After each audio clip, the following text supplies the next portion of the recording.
Good evening, everybody. Welcome to Punch, Kick, Choke, Chat. My name is Sean Benson. I am one of your hosts. And I'm not just one of your hosts, but I am one of your hosts night chat hosts. Every once in a while, we do these hosts chats.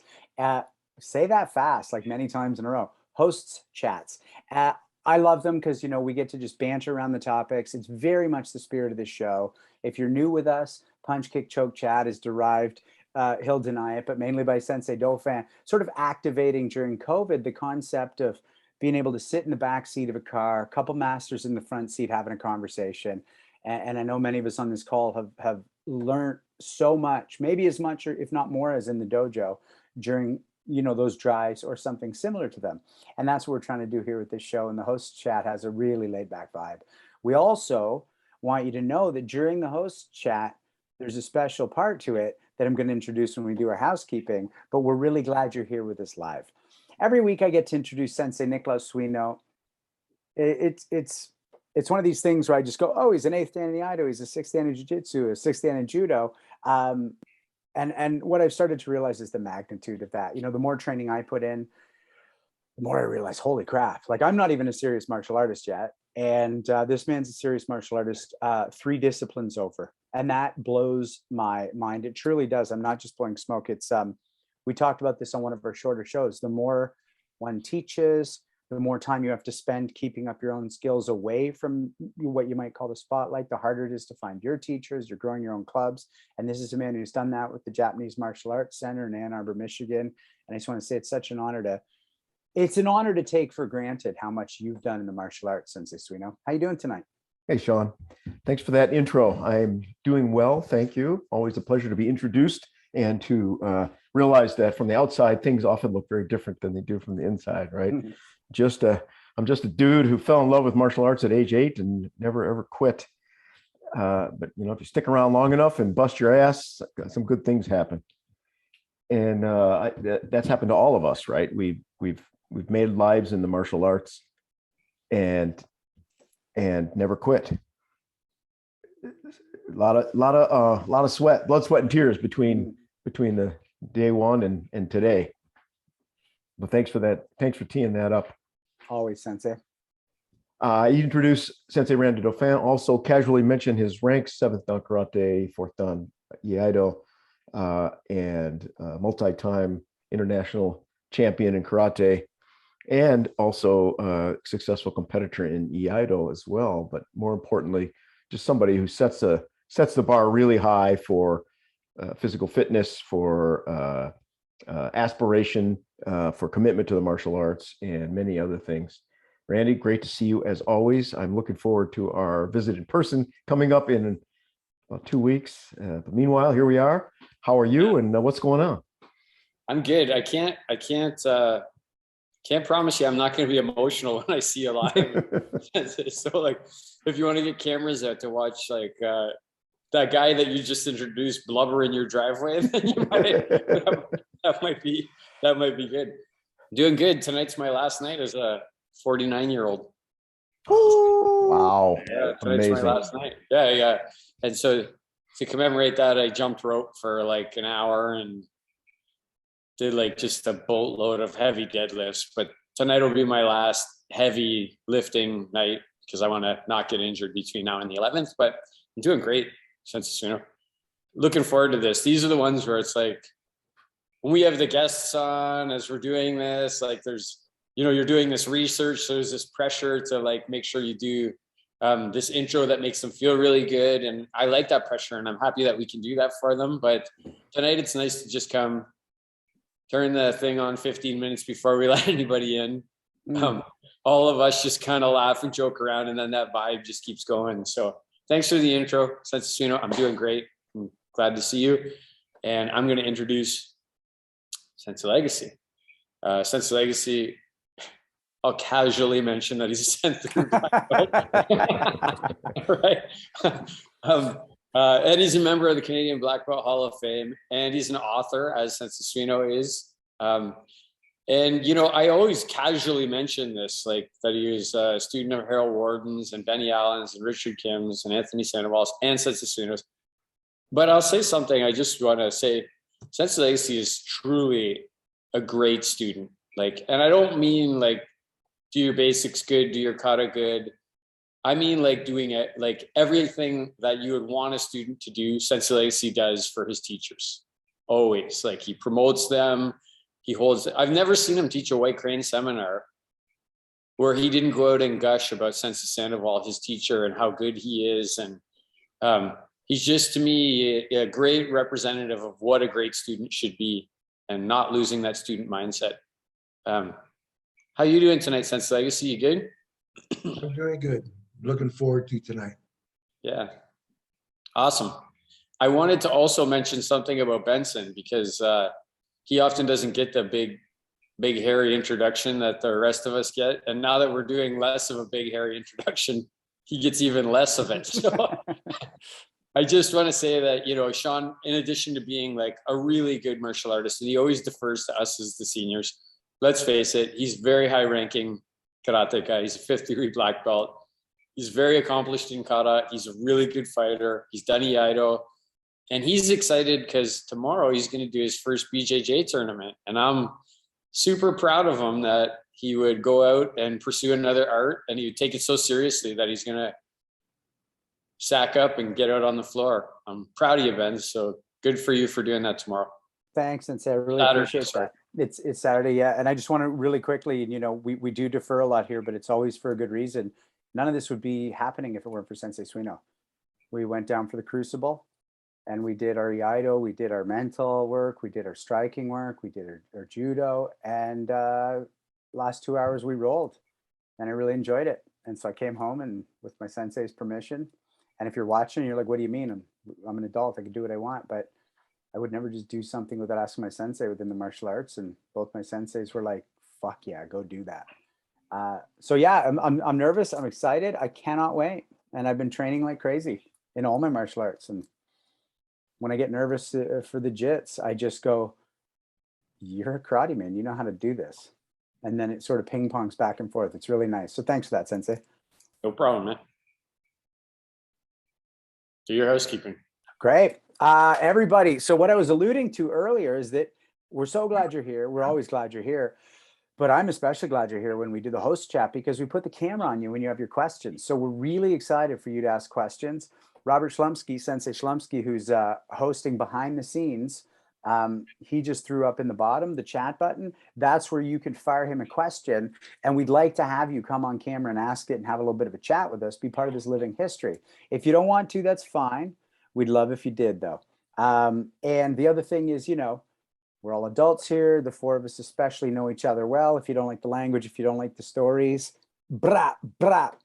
And then the last thing that is as important as anything is tonight we are sponsored by the Japanese Martial Arts Center and by Legacy Shorin-ryu. And we have a little something. I'm going to throw it to Sensei Dauphin to talk about the swag he's wearing, the swag. What you got on there? So, That's a great shirt. Yeah. The Punch Kick Choke Chat swag. Sensei Suino set this all up. Robbie just put the link down there. So, you know, you can go get this stuff. Sensei Suino did the heavy lifting for that. We kind of collaborated on the logo, as we do with everything. But once we had the logo solidified, t-shirts, hoodies, jackets, coffee mugs, water bottles. I'm not going to degenerate too far with what you can get with the Punch Kick Choke Chat label on it. But the other thing is, if you want to sponsor the show, we're happy to mention your school, your studio. We're also, yes. Well, not me. I won't wear your stuff, but Sensei Legacy will. He's actually wearing Heritage. He's wearing a Heritage martial arts t-shirt tonight. And we love Kyoshi James Freeze. He's one of our best friends, been on the show, just awesome human being. So Sensei Suino might wear something too. We probably talk them into it. I won't. Sean will wear anything, so you won't have to work hard to get him to wear pretty chill with it. The tighter the better. The tighter the better. The tighter the brighter the better.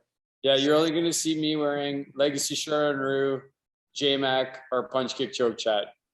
That's it, sadly. But I hope you want to sponsor us, and I hope you want your dojo mentioned. And then I hope you're proud when you see Sensei Legacy or Sensei Suino wearing it. and not like super grateful if you see Sean Benson wearing it, because we already established he'll wear anything. Oh, we're pretty much anything. Thanks for that, Sensei. By the way, speaking of Sensei Freeze, let's talk a little bit about your birthday event. So you mentioned that it's your last day, midnight. I don't know if you celebrate at midnight. I don't. I wake up the next day and call that the beginning. But either way, what's going on next weekend to celebrate, and why am I mentioning Sensei Freeze? So Sensei Freeze does an event. He calls it the Warrior Weekend. And through COVID, it's turned into the One Day Warrior.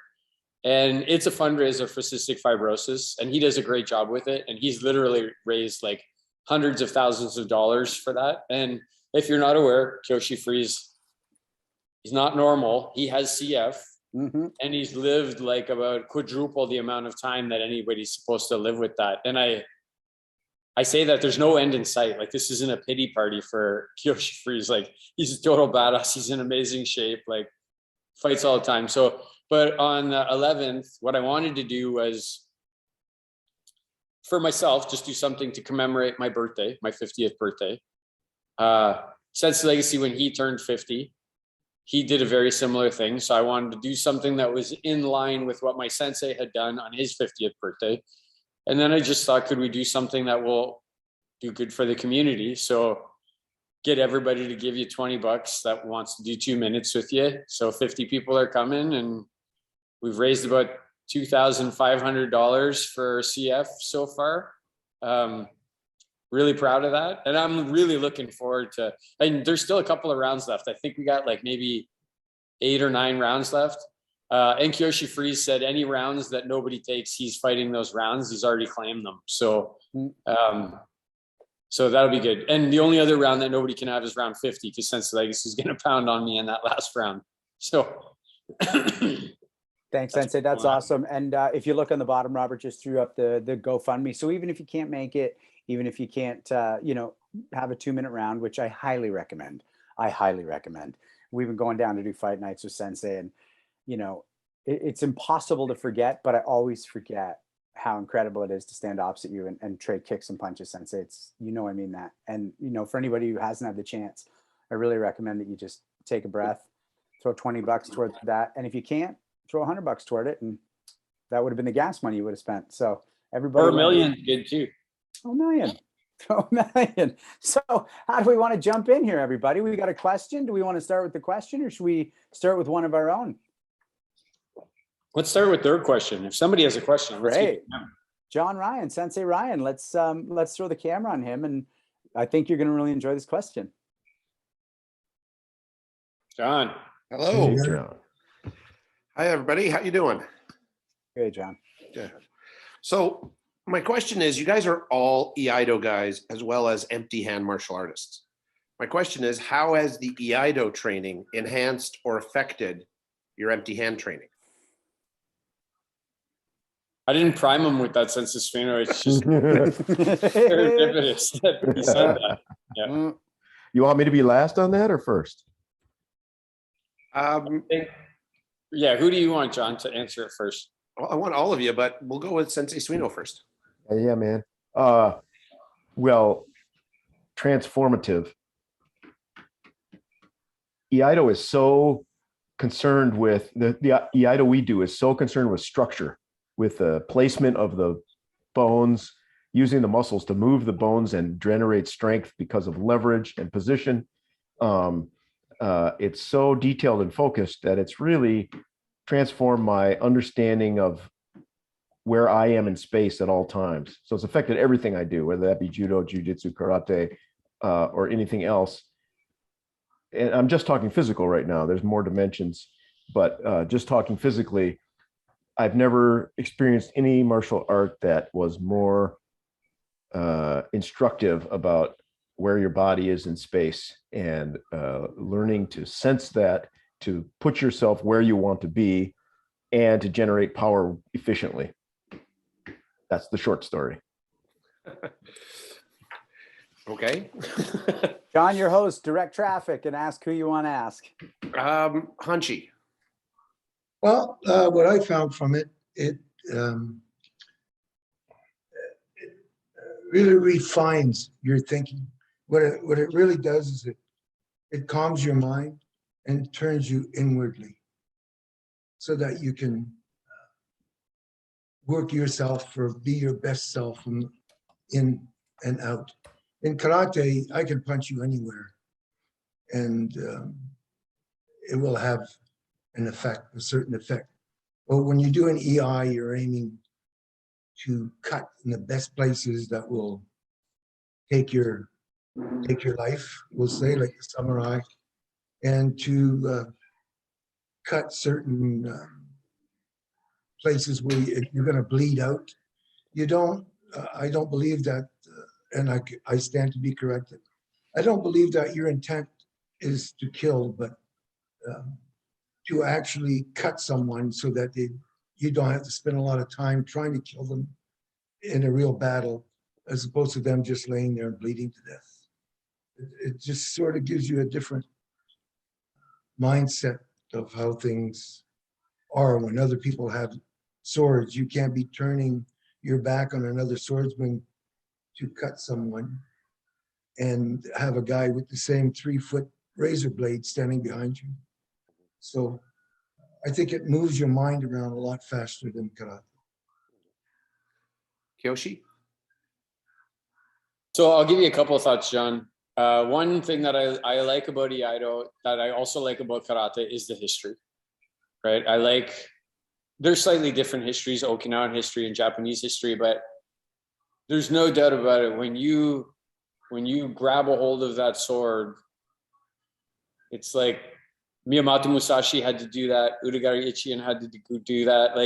Which is very similar to when you punch or you do. Matsumura did that. Itosu did that. So there's this common historic lineage feeling that you get from both. Building on what Sensei Suino said about that physical structure, I find that my iaido, it really helped my karate katas. Just in the way you have to analyze things, how you feel, why didn't that work? And then you just find common principles, right, that are the same about the structure of both. And it helps you in both ways to execute your basic techniques. The real commonality that I find in them is there's an escalation of consequence for making mistakes, right? While in karate, the consequence could be death. Like let's be realistic. In the consequence of a mistake in karate could be death. The consequence of mistakes in iaido is likely death. It's likely death if you.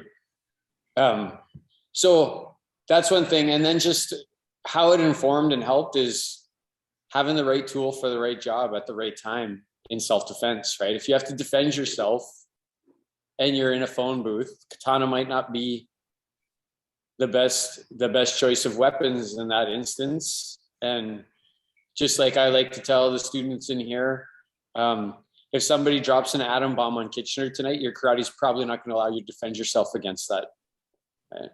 Right?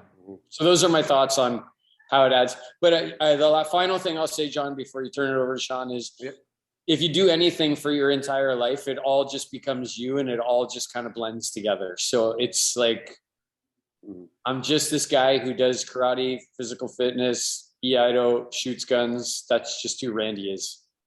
Okay. Sensei Benson, do you have anything to add? Just Since we're a little bit, closer John, in training.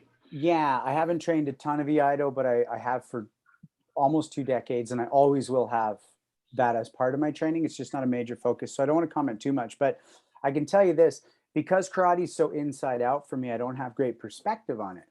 And I remember once looking around the room at an iaido thing, and it was not Sensei Suino's club, and thinking, shit, there's warriors in here, and there's people who I perceive as tending toward cosplay. Because once you strap that sword on, once you got that split skirt on, you feel a certain way, but you don't necessarily do anything that reflects that yet. And so I kind of said, okay, but for the grace of God, there never will go I. So it gave me perspective where I went, yeah, same with the bow staff and our angry pajamas. Like that could be me if I don't train in a way that Sensei Suino and Sensei Dauphin and Sensei Legacy train with their iaido. so I have to train that way, but I also have to train my karate that way. I can never let my karate become something that feels a way it isn't, because we get to dress up and be formal and bow to each other. So it made me go, careful. This way you could feel a way that you aren't. Was that in Montreal or was that in Etobicoke? Montreal. Montreal. Ask one more question. Let's just finish this off. Just one thing. All martial arts to the practitioner does the same thing to them on the inside. Even though physically we're punching and Sensei Suino does the sword, all the results and all the training and all the inside benefits are all the same. So it just enhances every art. Could I ask, what does an iaido competition look like? I think ours were different, right? Sensei Suino, yours was slightly different than the way I did mine. Well, I can tell you what they look like typically in the big cities in Japan. They're all-day affairs. There's a fair amount of pomp and circumstance in the beginning. And then the lowest ranking folks are called upon to demonstrate in front of a board of examiners. And that can be somewhere between 3 and 7 senior officials. And usually there's 2 components. There's like a compulsory set of techniques and then an optional set of techniques. Typically not a ton of them, probably no more than 5 in each set, maybe 7 for the more senior people. And you'll typically have shodans first and nidans second and sandans third.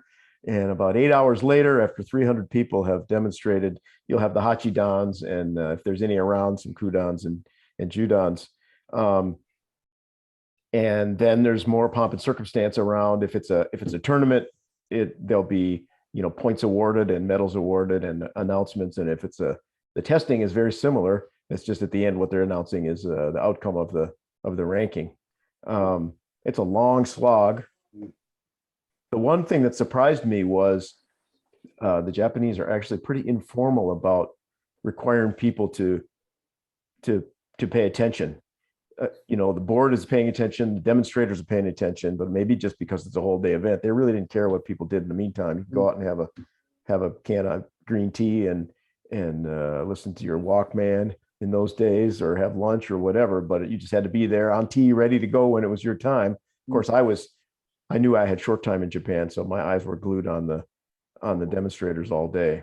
But it's a pretty straightforward event, and you were rated on your ability to follow the procedures and hit the checkpoints required by the association you're in.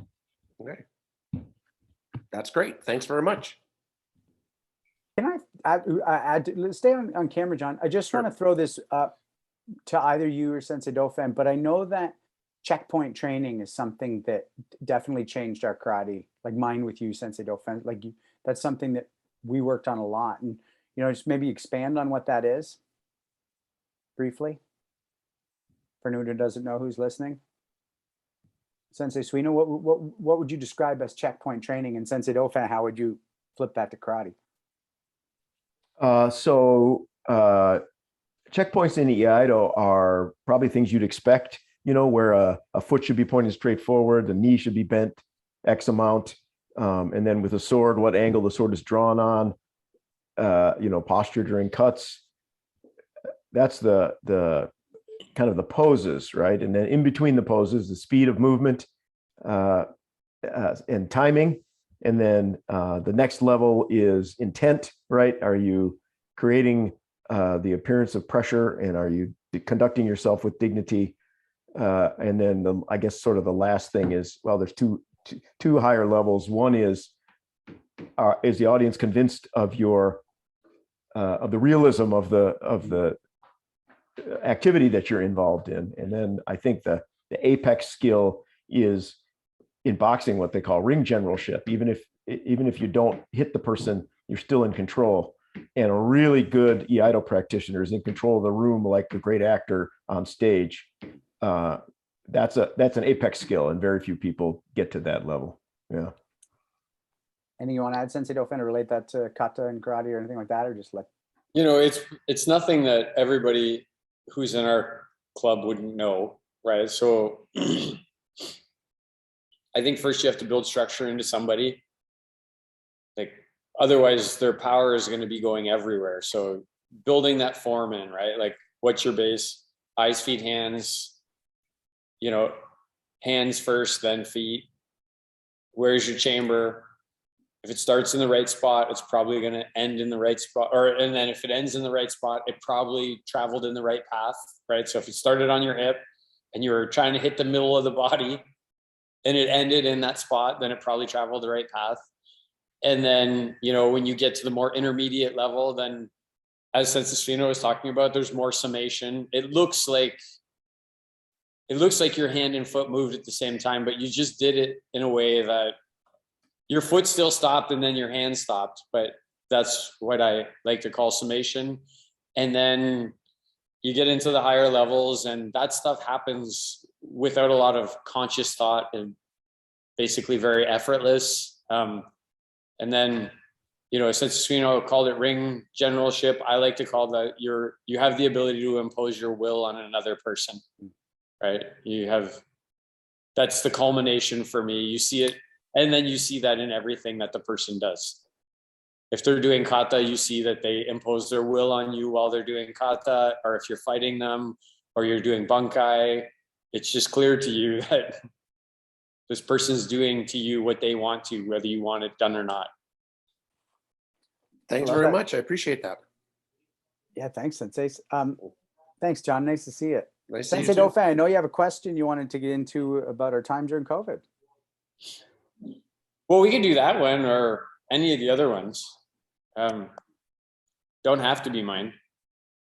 Let's But do mine it. was just a simple thing. We could just go around the horn and just talk about anything that we're proud of that's or any observations during the pandemic that you saw in martial arts that were good, bad, or the other, as they relate to you. Why don't you start, Sean? And then we'll go Sensei Legacy, and then we'll go Sensei Svino. Sure. I've talked about this on some of the episodes, but you within one day set up the Zoom so that club there, even though the doors were shut, the training never stopped, like ever. Like I actually trained with you more. Yeah, they were allegedly.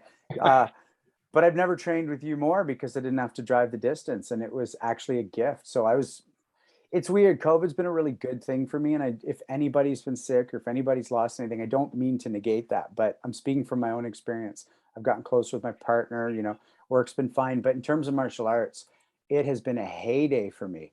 I've had free time.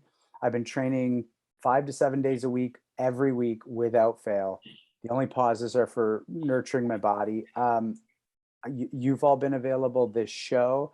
And then, we talked about it in the pre-show. I mean, my Toronto club, I've got teenagers who did not miss one class during COVID in their dad's basement, in their mom's basement, in the park, new students joining in the park, in the snow this deep. Like, I'm so grateful for that. Whatever, the Toronto club looks like in 10 years, I believe it will strongly owe itself to the fortitude that not just me, I just showed up and did what I do, but people just kind of going, yeah, that works, that works, that works, that works. And then now we've grown into the gym. So anyways, it's really just the time. And also, I'm not blowing smoke here, but yes, I am. Your Zoom leadership. I'm grateful for that. Is what it is. Sensei Legacy, what do you got? What thoughts do you have about the pandemic and things that you saw that shouldn't have happened or did happen? Yeah, I personally, because I'm an older guy who trained, previous to all this stuff, I didn't like it at first so much working on Zoom like this because a lot of the stuff, the atmosphere and that was missing.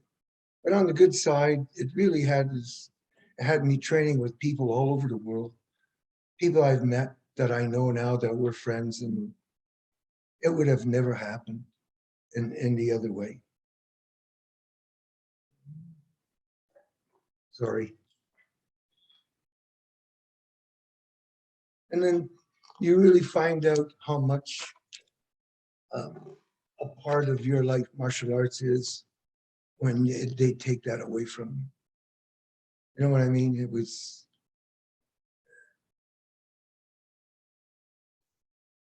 I really can't explain. It just left a hollow feeling that you couldn't walk in there with your students. It's, you know, it's like playing hockey or being roughing around with the guys. But then when you do your martial arts, you know, you miss the people, you miss the action, you miss the body, mind, and spirit workouts.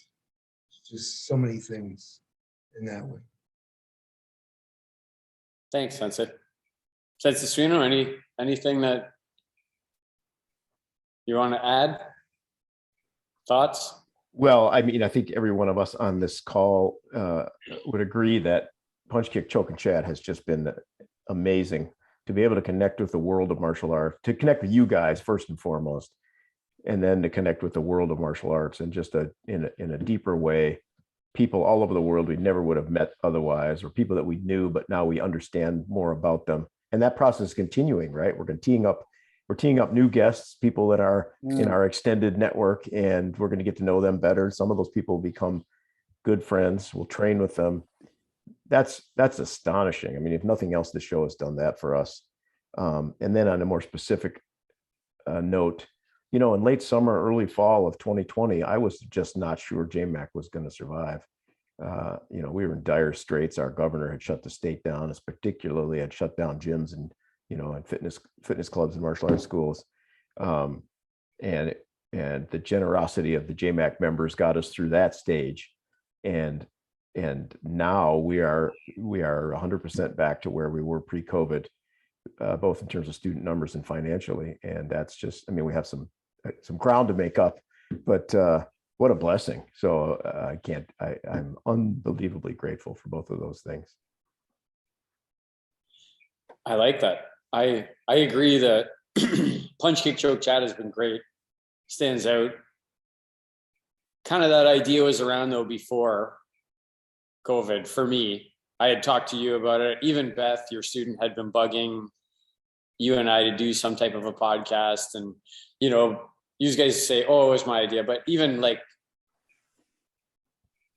I don't know if I didn't know Benson and had been on movie sets with him and if this would have ever even, like, without having that relationship with Sean, like, would you even think this is possible for a person like a kid from Windsor who just likes doing martial arts, right? So, so definitely Punch, Kick, Choke, Chat is super cool. Personally, like, I think it's pretty cool that I got my 4th Dan during COVID, like that in Eido. That stands out in my mind. I'm not sure that, but the other thing for me is World Martial Arts Live. I can't believe we freaking pulled that off. Like that is one of the most, like, that's a historic event. I feel like with Hanchi Tarian, like, and Hanchi Sai and us working together to do that. Like, I got to be honest, my boss knows about this. I had a job interview and that's all they wanted to talk to me about was World Martial Arts Live. When I mentioned it to them in the job interview, where they said about a situation during COVID and how did you turn a negative into a positive? And I started talking about that. We talked about that for like 30 minutes. Like the vice president of the university called me later and was like, I really want to work with you one day. So that to me, like World Martial Arts Live stands out in my mind as something all of us will always be. It's so cool that we did that together. Like, I'm just so excited that we did that together. Again, because it's innovative, cutting edge. Nobody else did it that way. Nobody. Like, and it pretty much was seamless. It went up. You know, what's a measure of success? YouTube shut us down. We had so many simultaneous connections globally that they thought it was a security violation. They shut us down. I freaking love that. That's the best. But I do want to touch on what Sense Legacy said. It dawned on me, I think, about halfway through the pandemic about that, oh, I want to go in and train and I can't. It just dawned on me that we're not really special. That's not the first time that ever happened in history. You know, it was illegal in Japan at certain times to do martial arts. It was illegal in Okinawa, you know, but it still persevered and it kept going. And here we are. It's still going. JMAC stronger than ever. stood in here the other night. There were 19 white belts lined up in here in a class. Like, I loved it. Yeah. So that was my topic and I like what we talked about. What do you think? Well, I just want to add one quick idea to that because, and it's based on something Hanshi said, like about realizing how important it is. Like, and this doesn't really apply to anyone who's here live. And if you're tuning in on the podcast or on YouTube, maybe you're newer to the martial arts, but I remember about 6 months in when things were still pretty shut down and it was really like, everyone had a lot of extra free time. This maybe not everybody, but I remember saying, if you've been promising yourself you're going to like learn German on Duolingo and you haven't done it yet, just scratch it off your list.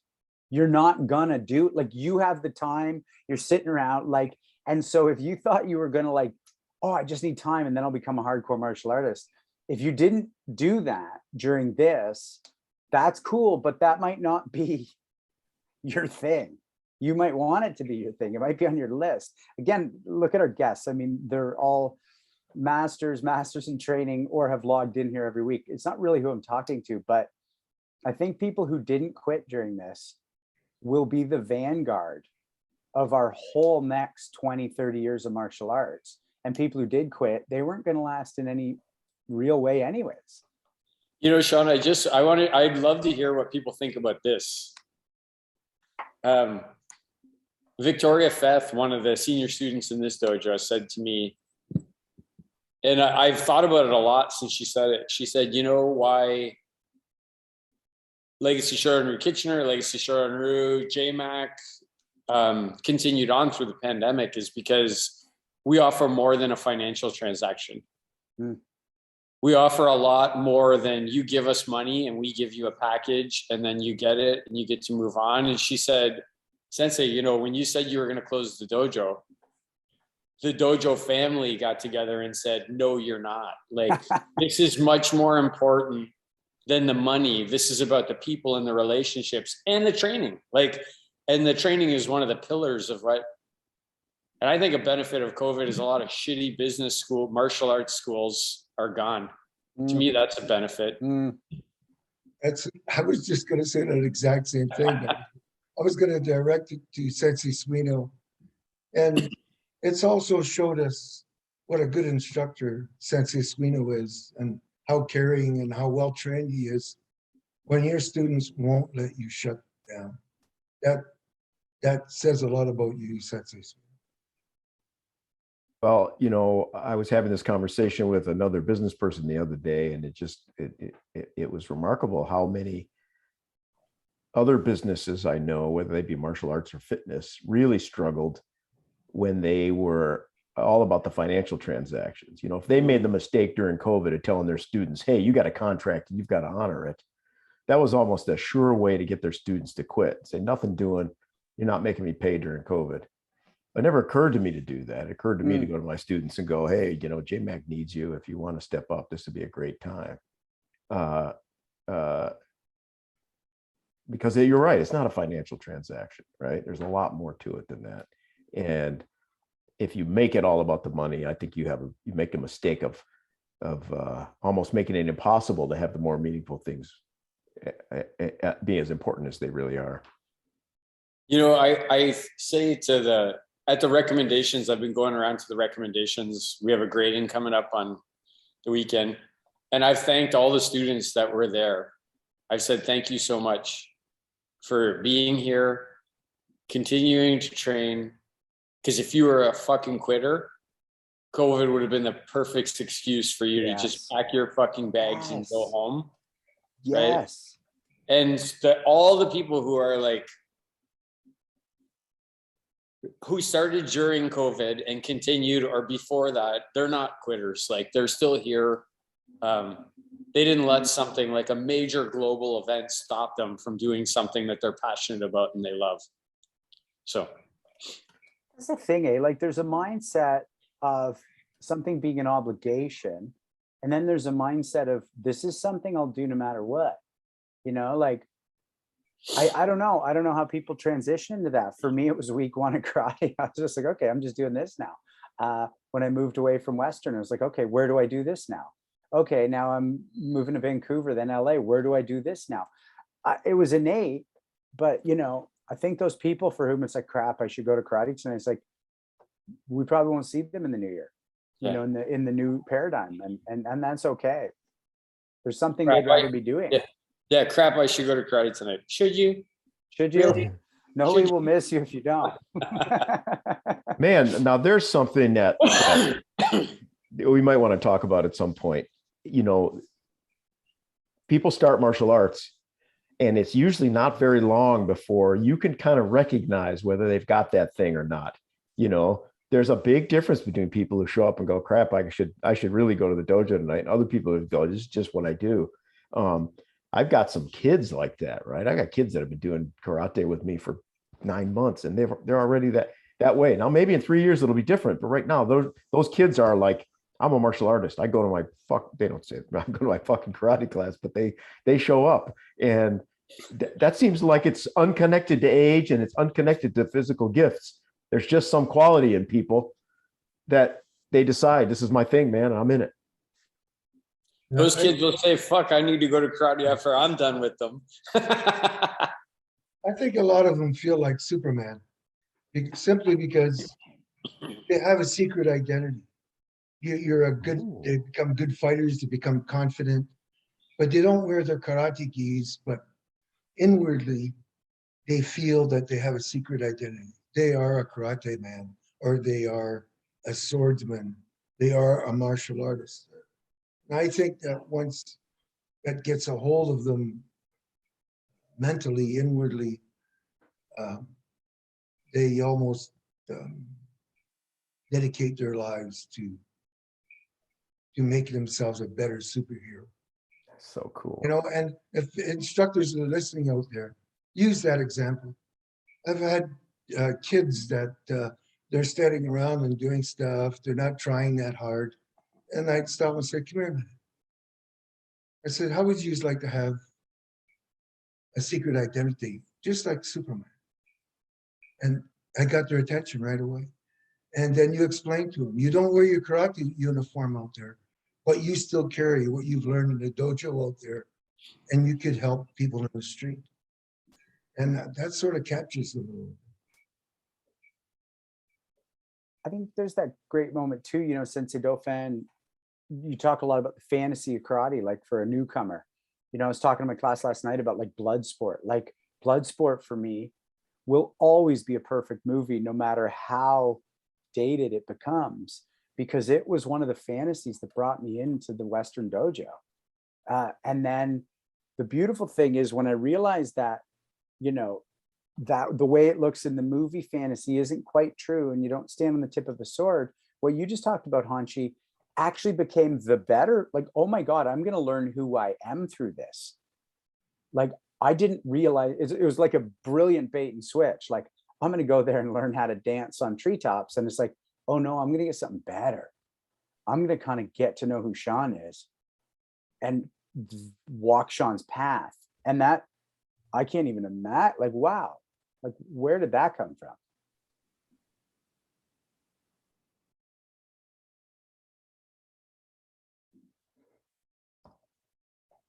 Next question. Thinking, yeah.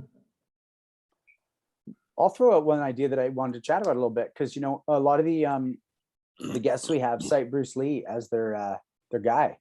Well, not necessarily their guy, but they believe is the most influential martial artist of all time in our 10 questions.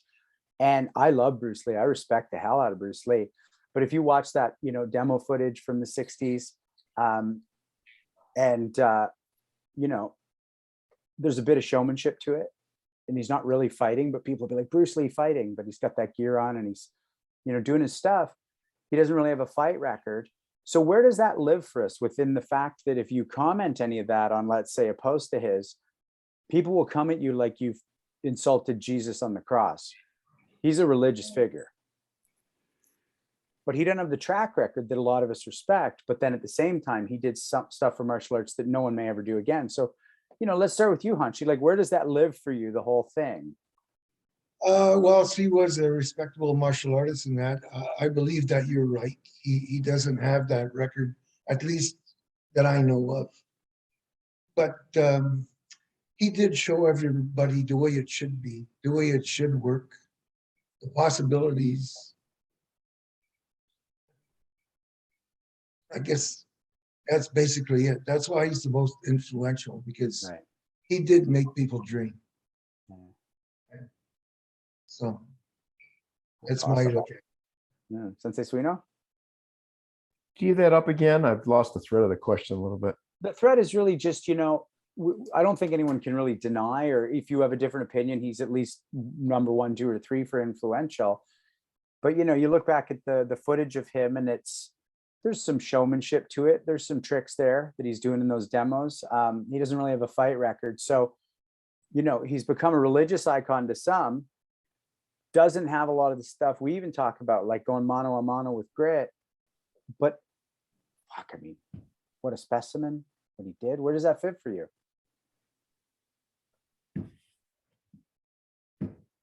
Yeah.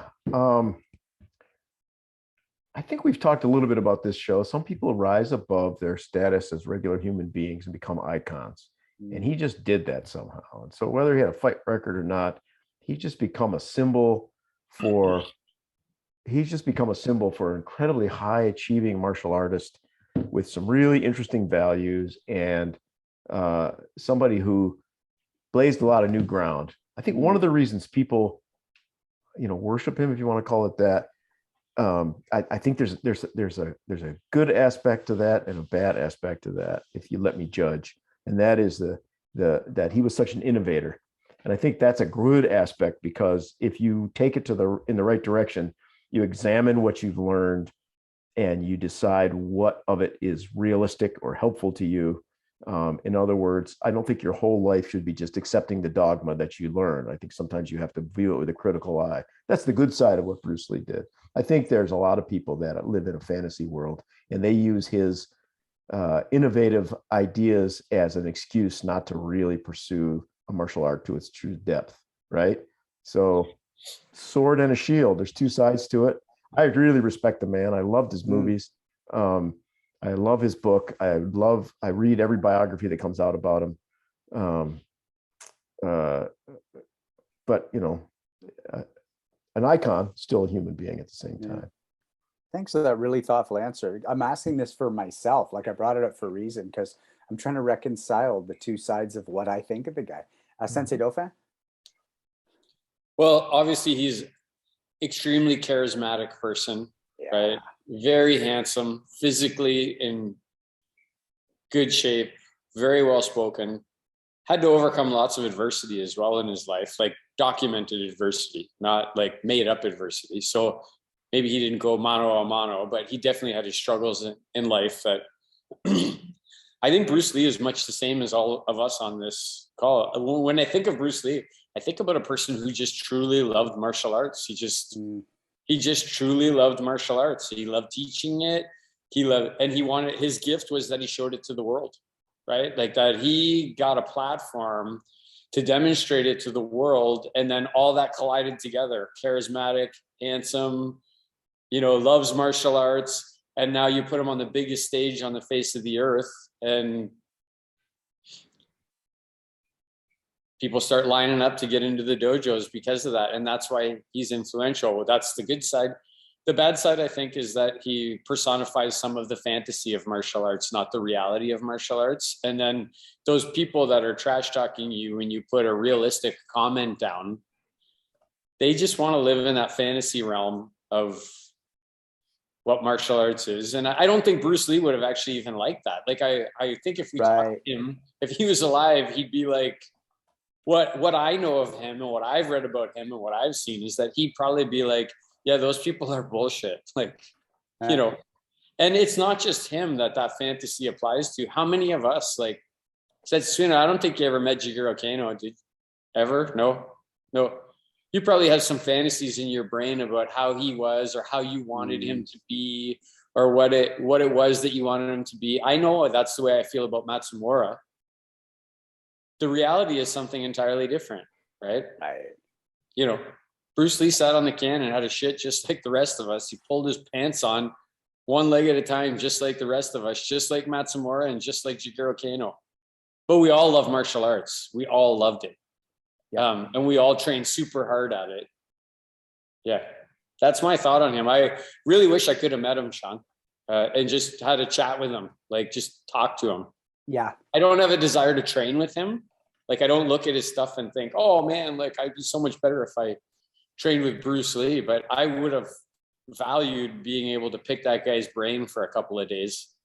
Yeah. Yeah. It's funny. I really love those answers and they're really helping me because, you know, I talked about this on one of our shows, one of the offshoots with Sensei Burkowski, but sometimes, you know, and I imagine some of us can relate to this, can relate to figures and teachers in our lives and especially the martial arts parentally. And so when I'm 5, like I actually fell in love with Bruce Lee before Van Damme and before Rocky. And then when I found out later that he's not perfect, I feel let down. You know, you need your parent to be perfect. And then you're like, oh, fuck, he's not perfect. So now I hate him. Not that I've ever hated him, but you understand what I'm getting at. It's like, fuck, he never did this. It's like, okay, you can love him again, Sean. He's what you all said is he's a human. Thanks for that. I really appreciate that. He also didn't agree to that, Sean. Bruce Lee never agreed to all the shit that we put on him.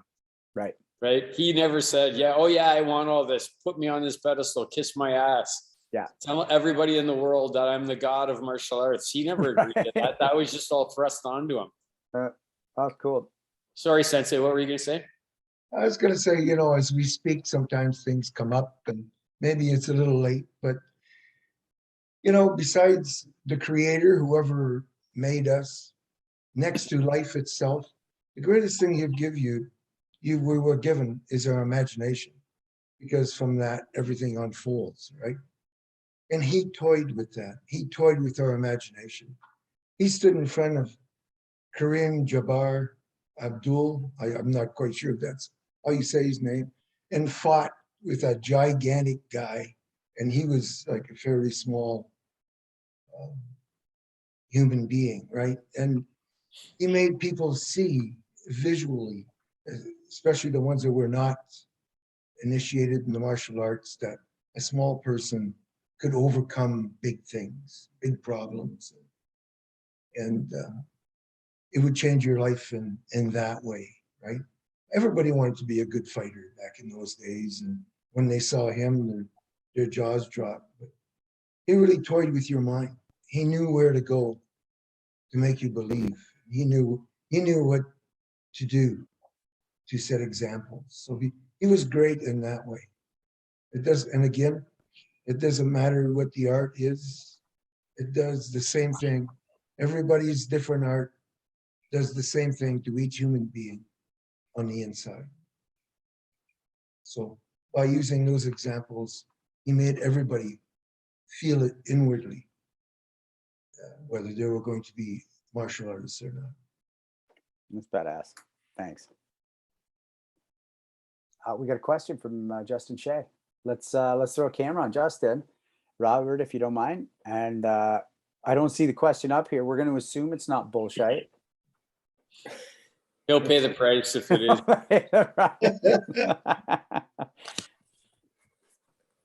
Hey, senseis. Hi, have you made the world better yet? How's it going? Good. Okay, so probably a bit of an abstract question, and this is for anybody. So as students, we often hear our sensei speak about improving ourselves physically, mentally, and spiritually. But while it's gotten easier to understand how to improve ourselves physically and mentally, such as, you know, our understanding of anatomy and psychology has improved, how would you suggest students to train their spirituality? Who do you want to go first, Justin? Anyone, sensei. No, you direct it to somebody. Okay. Hanshi Legacy, please. Well, it's awareness. Like you can't put your finger on it, but you know that when you're training, there is more than just the physical driving it. And in sort of a Zen state, it brings you, when you do kata, for instance, it brings your body, mind, and spirit together as you're doing the kata, each move. And that's what kata is primarily used for on a Zen level, is to bring yourself in the moment as you're doing the move, right? And something greater than just your body has to be behind it. Sort of a universal, it's universal and you pick it up. You just naturally pick it up. Your life, if you took away your body and your mind, or if you took away your spirit, you would not be alive. So in that way, as you're training, you know you are alive. You know that you have a spiritual part of you that you can't touch. For instance, as I believe it was Funakoshi who said, you can, Richard Kim, I believe, you can remove the brain, but you can't remove the mind. So if you look at it in that way, I think that it helps you be aware that you're more than just flesh and bones. Awesome. Sensei Suino, do you have any thoughts on that? I'll give you a very personal view of it. And this is kind of an extension of what Hanchi was talking about with the idea of Zen. Zen is interesting because my way of viewing it is that Zen involves getting rid of everything that you think so you can perceive truth. And many people think spirituality and religion are the same. For me, they're not, because if I think of myself in trying to achieve spirituality, it's more of a Zen state. I'm trying to get rid of all the trappings of it. I'm trying to get rid of all the dogma. I'm not trying to be Catholic or Christian or Islamist or anything. I'm trying to have a direct perception of reality. For me, that's spiritual. And it's interesting, at least to me, that the better job I do of putting aside all the bullshit, whether it's my own or anybody else's, the better I'm able to have a direct perception of what's really going on. And to me, that's a spiritual endeavor. Very well said. Thank you, Sensei Suino. Sensei Dauphin? Justin, I'll say things to you that you've probably heard me say lots of times, but words are important. When you use a word, a specific word, depending on your background and where you live, it will denote very specific things for you. In spiritual, mostly in North America, has something to do with Christianity.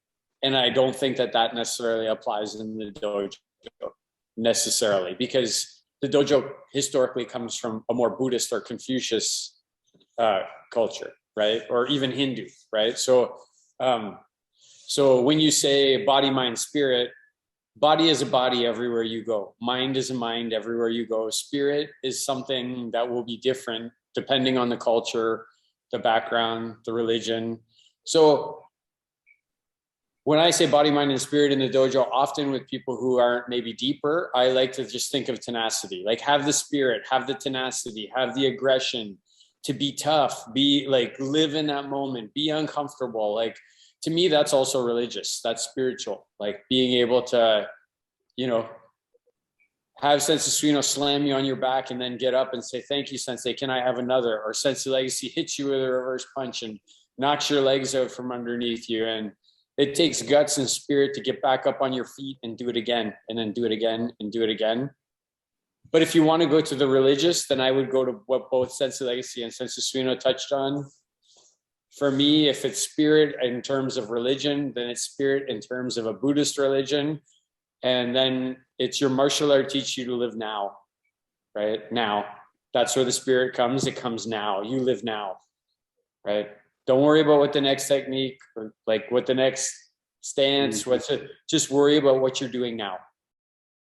And that's how I think as a martial artist, you can block out the other stuff. Don't let your mind think about the book you want to write or the girl or the boy or the food you're going to eat later, and pay attention to what you're doing now. That's what your martial arts helps you on the spiritual side. Right. Sensei Benson? Yeah, I'm going to speak kind of personally as well, but it's going to overlap with a lot of that. My definition of God that I choose to believe in is the great reality. And the great reality is everything that is. Like, there is a God or there isn't, right? So that if there is a God, God is everything. That includes me, by the way. And so for me, the way I tap into that is by a conscious willingness to tap into that. So if the great reality, God, the universe, whatever you want to call it, it exists whether I'm aware of it or not. Because I choose in my conscious mind to ignore God, the universe, all the time. And I forget that I'm connected to you and everything else on this planet and in this universe. So I just got to consciously go, bro, you're of God. Get back in touch with what is. I can do that through meditation. I can do that through martial arts. I can do it through sparring. But the willingness to engage a conscious connection, and I would liken that, Justin, to like doing karate. But as Sensei Dolphin talks a lot, you don't do karate when someone attacks you. You just stop them. You know, karate might have trained you for that, but you have to go to an unconsciousness where you don't go, stop, I'm a do karate. You grab the chair leg and you beat them to death with it if they're attacking, right? So that, in a way, it goes to me to that phrase of if you meet the Buddha on the road, kill him. And so you use a conscious awareness, you train karate, and in that you find a connection. But when the thing happens, or even in a calm day, you want to just be, you have to kill the Buddha. You have to forget karate. You just be. And then whenever you forget, you go back to the conscious state of what trains me. Oh, great. Now I can go unconscious again. But you're unconscious on the other side. Wow, I think my head just exploded, but yeah, that was great. Thank you all very much for your insights. Appreciate it. That's a cool question. I don't know if you guys saw, it wasn't a question, but Sensei Copeland sent a message in and said, love you guys, love all you guys through it all. And then he said, happy early birthday to me. But I want to hang on the, he loves all of us through it all. Thanks, Sensei Copeland. He's a great guy. It really is. Yeah. Yeah, it speaks to the fantasy and the reality. Like when you're talking about a guy like that, he meets the expectations on both front. Like you can fantasize about how good you want karate to be. He'll be that. And then the reality is going to be something even better. You know, what's funny about all that is just for lack of better words, say there's a God, right? He will always be, or she will always be what they are. And then there are Catholics, there are Protestants, there are Jews, and now they fight against each other because they want to say that they're right about who he is. He's just already what he is. The feeble way that you're trying to explain it or killing other people over it is absolutely crazy. There have been more wars over that and more people killed over that for absolutely no real reason. God is God, or infinity is infinity, whatever it is. I don't believe anybody knows what it is. Not true. So it's a bit crazy, isn't it? Very crazy. Oh, yeah. And isn't it strange we don't become God, but we become slightly more godlike when we stick with this martial arts business long enough? You know, the young people are running around trying to prove themselves, trying to come up with different theories, you know, trying different stuff, spending their energy inefficiently. And eventually you do this long enough and you just sort of, you become who you are, and that's all there is to it. That's all there is to it. Yeah. Well, you know, Sensei Dauphin, you used to talk about that, like, you know, being further along the path, you'd be like, I just, like, karate's just a part of me. And I was a serious martial artist, but I didn't have that feeling, if that makes sense. And then it goes back to what I said about, like, we're of God. Like I believe this is true for all of us, obviously, but like I'm a drop of karate in the pool of karate. So karate is not separate from me. It can't be. It can't be. If all humans disappeared off the face of the earth, karate's gone too. It That's just right. disappears instantly when we're gone. It will have been here one time ago, like dinosaurs, but it has to exist with us. Like you can't, karate doesn't exist separate from humans. Like that's it. If we're all gone, it's gone too. Right? It lives through us. or iaido or whatever it is, like whatever your martial art is. We said karate, but it's judo, it's whatever. I don't know how judo exists tomorrow. Like if in the way that humans define it, if there's no more humans here to do it and express it. Like, that's why I tell students all the time, like, you should be so excited when you receive a technique. You receive a technique that's crazy, like incredible, right? Like I once received a technique from Sensei Legacy, a spinning wheel kick that was like, in my brain, it stands out in infamy, like as one of the best all time. I am so happy that I was there to receive that technique, and karate could live through us in that way. Because if we both weren't there doing that, it just doesn't happen. It never happens. It's just something theoretical. It's only the fantasy, not the reality. Do you guys mind if I read a ballet quote that applies 100% to that? Martha Graham basically invented modern dance, and this was a quote to a high-level dancer who was frustrated. You'll see why I'm reading it. There's a vitality. She was responding to her frustrations. She said, there's a vitality, a life force, a quickening that is translated through you into action, and there is only one of you in all time.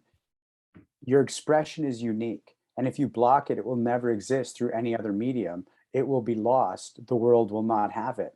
It's your business to keep it yours clearly and directly and keep the channel open. No artist is pleased. There is no satisfaction. There's a queer divine dissatisfaction, a blessed unrest that keeps us marching and makes us more alive than the others.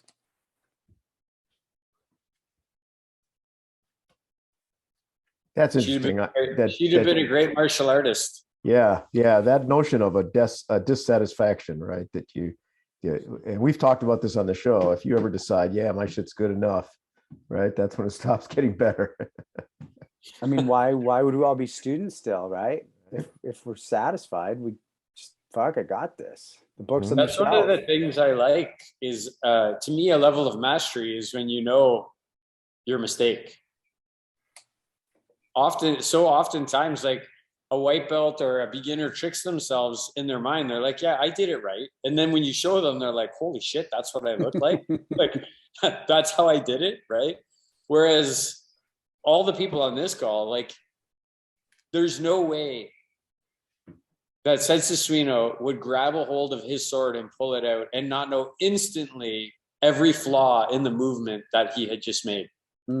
Or Sensei Legacy would not, like, you know, do piña nidan, the totality of the kata, and at the end, if you asked him, what mistakes did you make? He would go, this is what I wished I had done better, different, stronger. Whereas, you know, a white belt going for it, what do you mean?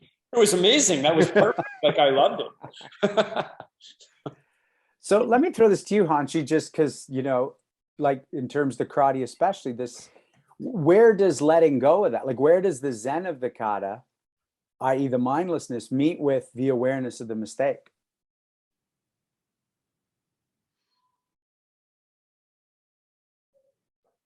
Well, it's not so much on the physical mistake as to the ride that you're going on. You know, I mean, people do the same kata different ways. It's the ride sort of that you can't see.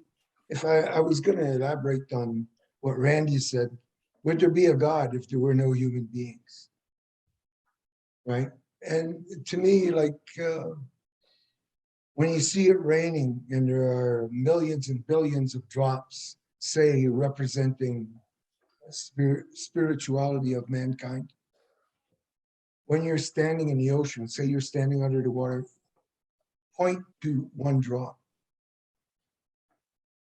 You can't, right? It's just like spirituality. You can't put your finger on it. So if the raindrops represented human beings, the religious part or the spiritual part, you really can't put your finger on it. It's a little bit like Mercury. It's there, but you can't put your finger on it. I often think of that, about not being able, looking at the ocean and not being able to see a drop. But the entire ocean is made of drops. So it's something like that when you're doing kata. Right? You're just in the now. You're in a place, and like pencil zen, you know, if I was drawing a line with a pencil, and then you'd see the pencil line, and then when I pulled the pencil off, it would be a blank. Can you tell me where the now is?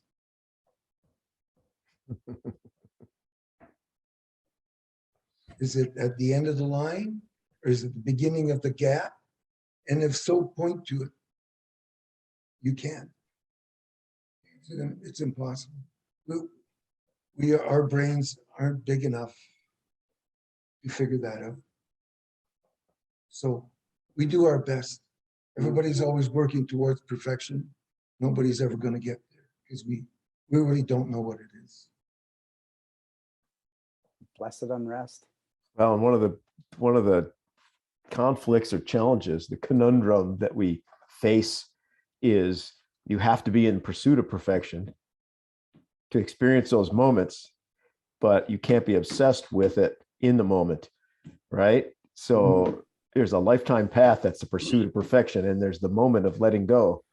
I know some of my best moments in a martial arts have been where I've been so overwhelmed by something, life or whatever, where I've just let go, and the martial arts flows out of you, right? But that moment doesn't happen without all the obsession about being perfect ahead of time. It's a teeter-totter between the intense focus on progress and the ability to let go of it in the moment. I won't let it flow out of me into another person on the road, and they laid next to my car for a little while.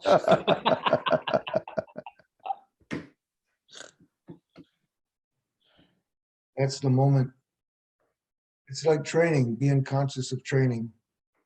And then if all of a sudden you're threatened, you have to let go of everything in order to be able to be in that moment and let your body react, because it's no time to start thinking. You've already done your training. I once said to Leo Laux, the world kickboxing champion, you're only as good as you are right now. And I've been in places where he was doing speeches and stuff, and he's used that and looked right at me. Just sort of like to make me feel good that I once taught him that lesson.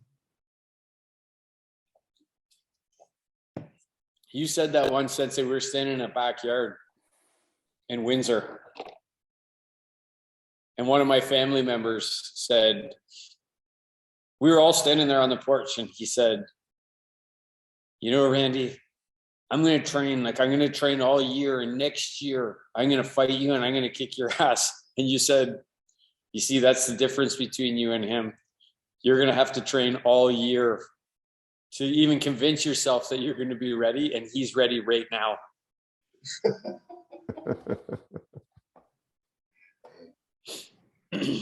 Sensei Suino, did you have a question about training? Did you have a concept you wanted to throw out? He did. I wrote it down. I did. And how appropriate that you follow up a conversation about Leo Laux with this. The conversation was, as martial arts teachers, the question was, as martial arts teachers, if you had a student who it became clear to you over months or years with you that they were destined for world-class martial arts status, whether they're destined to be a great tournament fighter or a great kata performer, what would you do with them to ensure that that would happen? Right? There's everyday Joes, and the goal there is to make them as strong and fit and mentally healthy as you can. Share the martial art with them. Hope that they get what out of it that what they're looking for. But there's another very small class of people that at some point becomes obvious are going to be exceptional. What do you do for them? You're asking me? I'll start with you. Okay. That's why you're a quitter before 30 years. Because you need to be the sensei who can handle that. You need to be able to lead the weakest and the strongest persons at the same time. And if you haven't trained in a classical karate club and picked up all the information and all the strength from Matsumura to us right now, you have all that to rely on to help train. Whereas if you're just a guy who's buys himself a black belt there and goes out and starts teaching, he would never be able to handle something like that. You would see what a lousy job he would do. Because you have to build character along with somebody like that. You can't just have a guy who can punch really good. You have to have somebody who has strong character and can stand in the eye of the tornado and be calm. And that's your job. That's why, for the people out there, a samurai, translated, I believe, into English means manservant or servant. It's our duty to train people like that, or get the hell out of the dojo and let somebody else do it who can. That's my opinion. We can do it. You can do it. Look, you've trained Randy and made him a great swordsman. You saw the potential in him and you allowed his potential to grow. Maybe sometimes it even takes getting out of the way. And it's our duty to make our students better than us so that martial arts can face the future and survive. Or if you're too jealous to let your student be better than you, then karate goes in a ditch and it's just like anything. Really good point. Absolutely. Randy, do you have any thoughts on this? I have a couple of thoughts on this. So one, I think it's very difficult to be able to tell something by physically looking at it, right? Like by looking at a student and saying, look, they got big arms, big legs, they move fast. I think it's more a mental thing, right? Like I think that, it's good that there's a physical connection to it, but if, you can, I don't care how big and fast you are. If you got like a brain that big, like you're going to get your ass kicked every day over and over again. Right. But that wasn't really your question. Your question was about if you knew, right? So I know they're smart. I know they're physically, one thing I think you just, as the teacher, like as Sensei Lacey was saying, it's not about you. Don't make it about you. Keep yourself out of the equation, help that person. They're going to be good regardless. So just be happy that you have your opportunity to be working with them. Because if it's not you, they're going to be good regardless. If they have the drive, they have the brain, they have the ability. How many great students have you seen come out of the shittiest dojos with the crappiest teachers? There's actually there's more out there than you actually think. I could like 4 or 5 jump into my brain right away. Like, Sensei, there's one from Guelph that you and I talked about many times where we're like, that guy was good in spite of his teacher, not because of his teacher. Right? Do you want to mention what I said to you as I was tying your yellow belt around your waist? Yeah, I did think about that. So one thing that Sensei Lacey said to me when I got my yellow belt, so that's after a good 9 months of training. I trained hard to get my yellow belt too. Like 3 times a week for sure, like 2 to 3 times a week. And he said, you by far are not the best person grading today. And I was like, oh, not that I thought that I was. Like I knew that I wasn't. I even can remember back being a yellow belt, knowing that I was not the best one. But he just said, like, if I was going to pick one person in this entire grading that was going to get a black belt, all the levels, I'd pick you. Right. So he could see that in me then. Like I couldn't see it in myself. And I think that's maybe one of the things, Sensei Spino, is that, as a teacher, what is the value that you have for that person is you're going to see things inside of them that they don't see inside of themselves yet. No matter how physically good they are, how much they can dominate, they will not see that stuff inside of themselves yet, but you'll see it because you're that much farther ahead of the curve. And then you'll start to make them believe it. And then when they believe what they know and what you see, and that all comes together, I think that's going to be an incredible thing. And then, I just want to say that training does always close the gap, right? Like you could be the toughest yellow belt in the group of people. after time, those people that you dominated as a yellow belt, you're not going to dominate them as easily when you're black belts. You won't dominate them as easily when you're third dans. If you joined with somebody that you could dominate, kill them when they were a yellow belt, and now you're a fifth dan together, you're probably in for the fight of your life every time you have to fight them. Yeah. The only other thing I would say about people who are really physically and mentally, like they're capable and they can do it, as an instructor, you should find lots of situations for them to fail and be uncomfortable and be challenged. It wouldn't surprise anybody to hear me say that, but making them feel uncomfortable, making them have to fail, making them have to pick themselves up is going to help them a lot more than just, here's some more food for the lion, right? Like that's not going to help them as much. Sean, I'd love to hear your thoughts on this.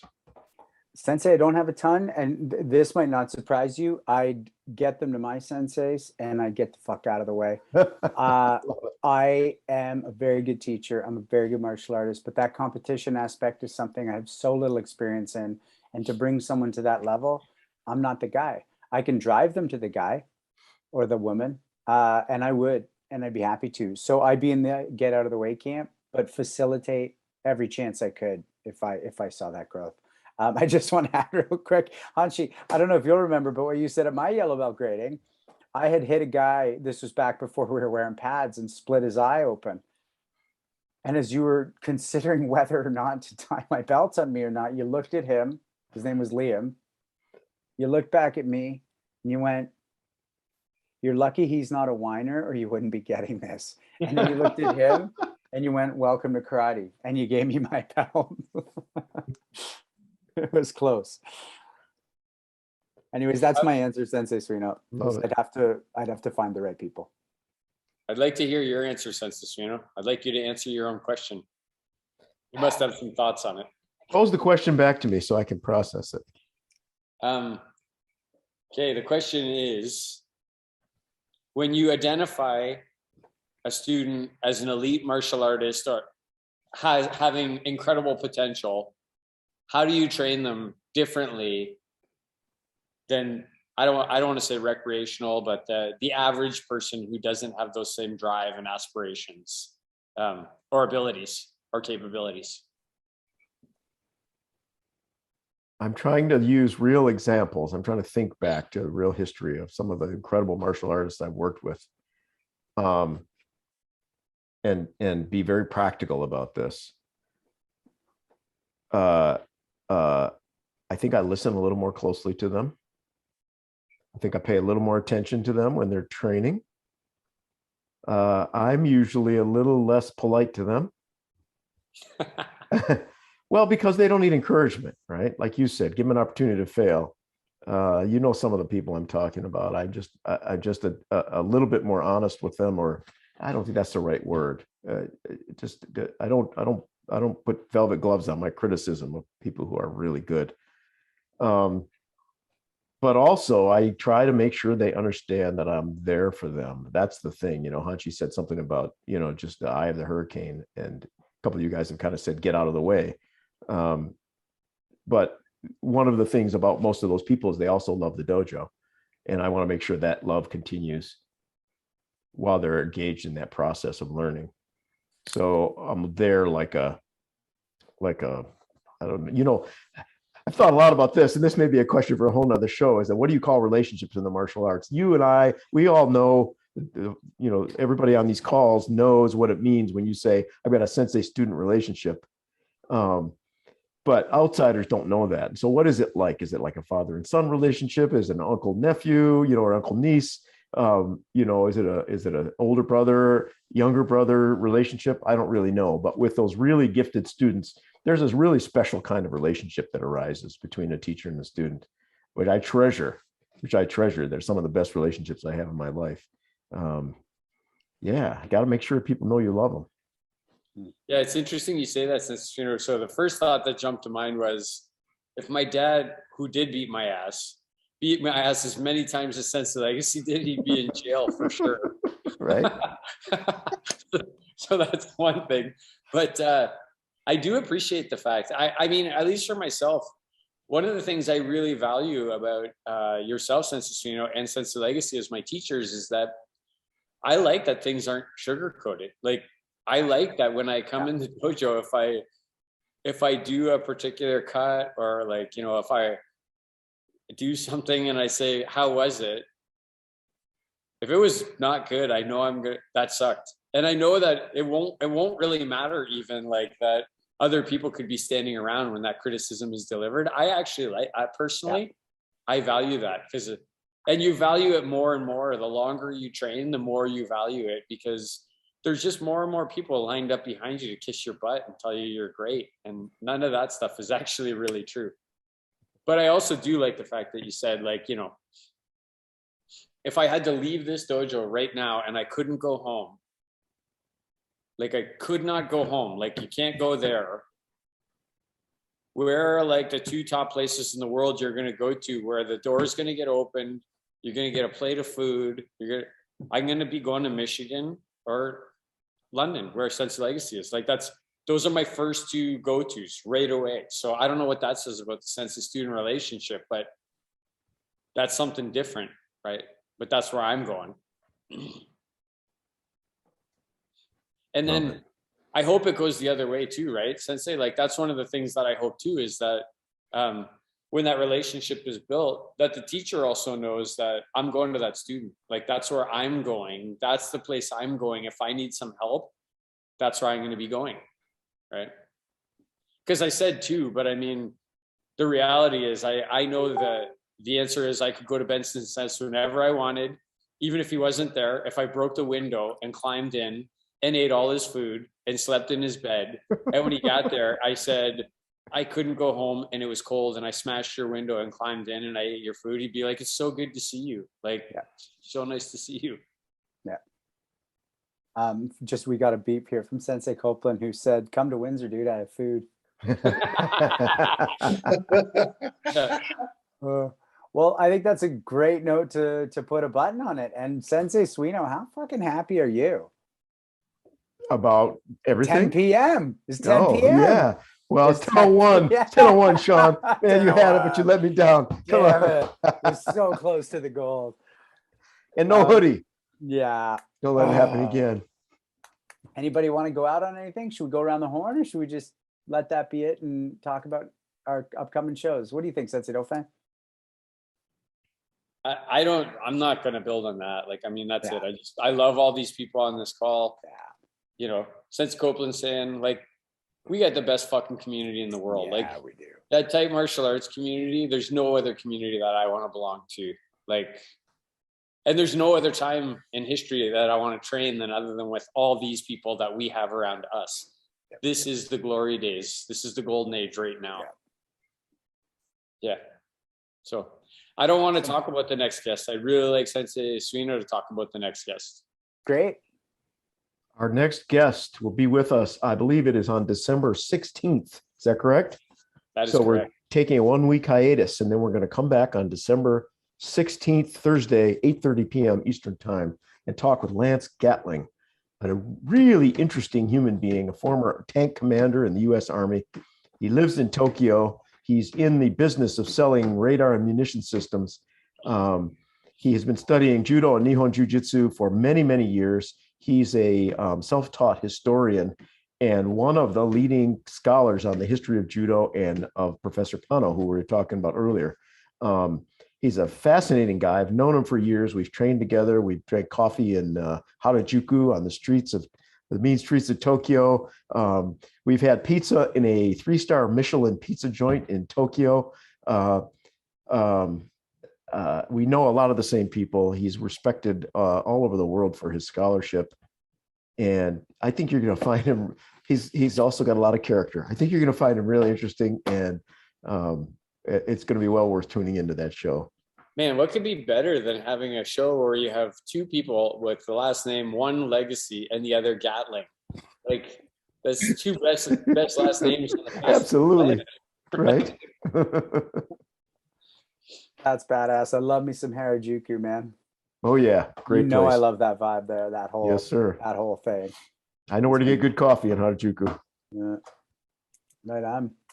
Well, I think that's it, everybody. Wow, what a show. This is one of my favorites we've ever had. I can just say that right now. I'm sure we'll text it. each other that after, but I love all three of you. And to our guests, whether you're watching in real time or whether you're catching us later, it means the world that you're here with us. And I'm just going to say thank you to the people who help us run the show.